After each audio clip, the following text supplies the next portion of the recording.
مجتبہ حسین صدیقی، میرے نام میں خود حسین رضی اللہ تعالیٰ عنہ کا نام موجود ہے ماشاءاللہ. تو بھلا میں کیسے سوچ سکتا ہوں خواب میں. جن لوگوں نے تہمت لگائی میرے ان تمام بھائیوں سے، اکثریت اس میں کی تہمت لگانے والوں کی یقین سے میں کہہ رہا ہوں وہ لوگ ہیں جنہوں نے میری کوئی تقریر کو آج تک بیٹھ کر سنائی نہیں ہے. اگر میری کسی تقریر میں کوئی ایسا جملہ جو رسول کریم صلی اللہ علیہ وسلم یا آپ کے اہل بیت کی شان میں گستاخی والا ہو نکل جائے، مجھے بازار میں چورستے پر لانا اور میری گردن مار دینا، کیونکہ گستاخ رسول صلی اللہ علیہ وسلم اور گستاخ اہل بیت کی سزا یہی ہے، گستاخ خلفاء کی، گستاخ صحابہ کی سزا یہی ہے کہ ان کو سخت سے سخت سزا دی جائے.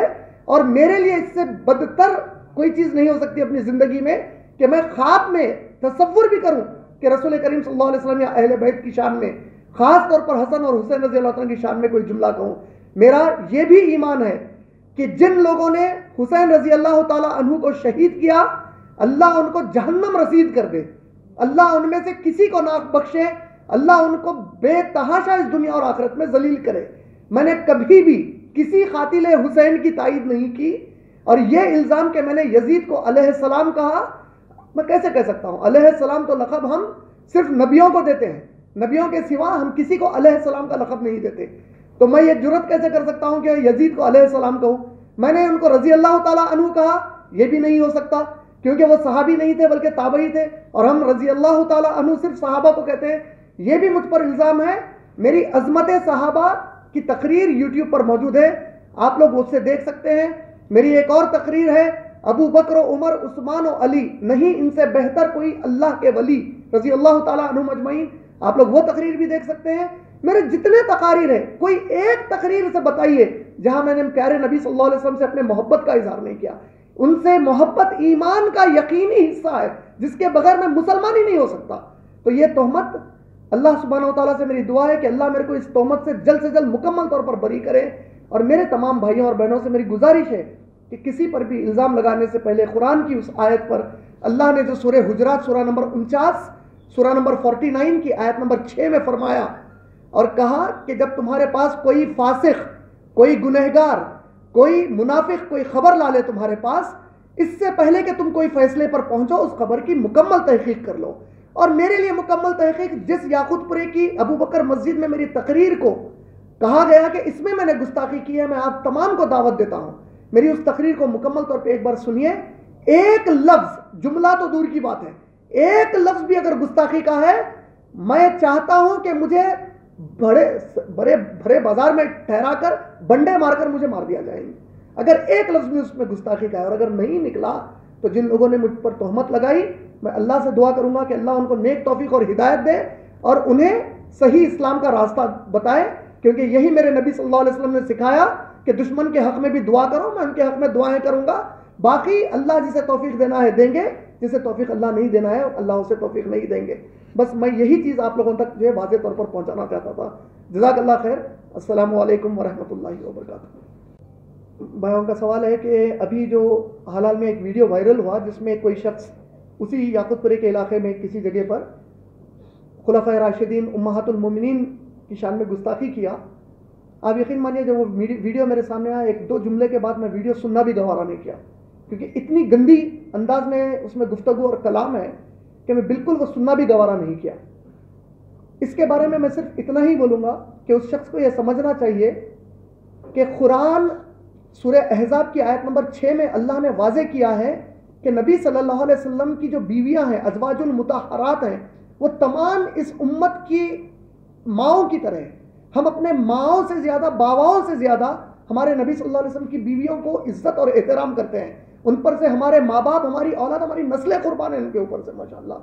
اور بی بی عائشہ رضی اللہ تعالیٰ عنہ خاص طور پر تو وہ بیوی ہیں جس کے بارے میں رسول اللہ صلی اللہ علیہ وسلم نے تصدیق کی کہ میں بہت محبت کرتا ہوں بی بی عائشہ رضی اللہ تعالیٰ عنہ سے.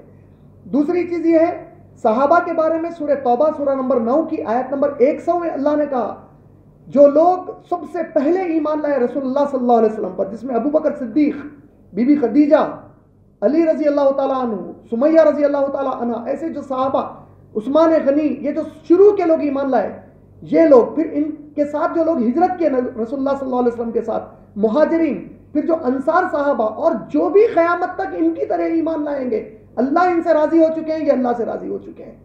سورہ نصر جب ہم پڑھتے ہیں اذا جاء نصر اللہ والفتح, سورہ نمبر 110, اللہ نے اس میں واضح کیا کہ فوج در فوج لوگ اسلام قبول کر رہے ہیں. یعنی تمام کے تمام صحابہ کو اللہ نے گواہی دی تھی کہ یہ مسلمان, یہ لوگ اسلام قبول کر چکے ہیں. ماشاءاللہ ہمارا ایمان یقین کے ساتھ یہ ہے کہ قیامت تک کوئی دنیا کا مسلمان چاہے کتنا نیک ہو جائے, وہ کسی ادنا صحابی رسول صلی اللہ علیہ وسلم کی جوتی کی دھول کو بھی نہیں پہنچ سکتا.